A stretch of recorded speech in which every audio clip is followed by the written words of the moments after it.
هستی یا 100 ساله هستی، از این دنیا و دنیای دیگر میروی. این مادری که امروز فوت کرده است، یک عصر زایی در این دنیا عمر خوردن، اما امروز مرگ کل نفس ذائقة الموت، این موت را چشیده‌اند.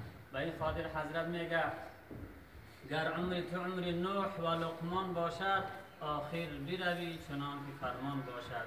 در بودن دنیا و بیرون رفتن از او 1 سال و 1000 سال 1 سال باشد.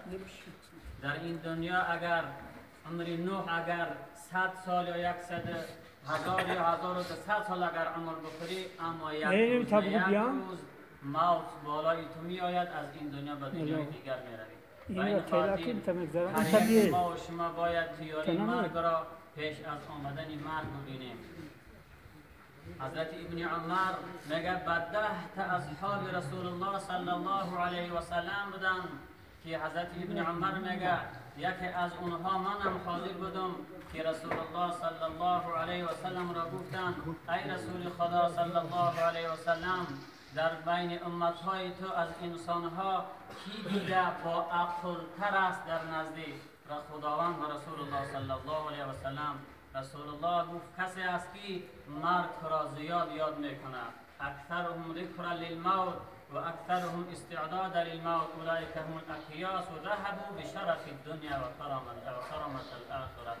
آن کسی که مرگ را زیاد یاد میکنه، یعنی انسانی که مرگ را اگر زیاد یاد بکنه، یعنی از گناه دور میستد، با قریبی گناه نمی رود، عمل صالح را انجام میدهد، از ترس مرگ و از ترس درون قبر و از پیش اومدنی که در پل صراط و ترازو نامه اعمال و دیگر کارهایی که در قیامت انجام میگیرد برای انسانی که مرگ را اگر یاد بکند، از اونها دور میستد. اما متاسفانه امروز امت رسول الله صلی الله علیه و سلم مرگ را میبیند، بعد از بردن دفن کردن مناهی اون میت را میبندد و میشوید، جنازه میکند، با همراهیش با قبرستان میرود، در اونجا دفن میکند، برآمده باز فراموش قیامت میکند.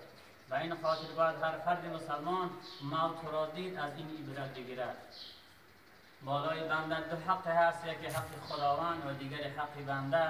حق خداوند این معلوم است که روزه و نماز و حج و زکات است، خداوند عفو کننده است. و بعد هم خداوند رسول الله صلی الله علیه و سلم گفتند اللهم انی عفو کریم تحب العفو فاعف عنا. خداوند عفو کننده است و عفو کننده را دوست می‌دارد. که دو حق هست، یکی حق خداوند و دیگر حق بنده. که این مادر همسایه و کیلون و خویش و تبار دارد، کسی را اگر از چیزی از او سوزن یا رشته یا کسی را رنجوده باشد یا کسی را خفه کرده باشد، امروز روزی بخشش است که خداوند بخشنده را دوست می‌دارد. همه کس بخشیدیمش. انشاءالله حضرات دعا میکنن، جنازه را میگیریم.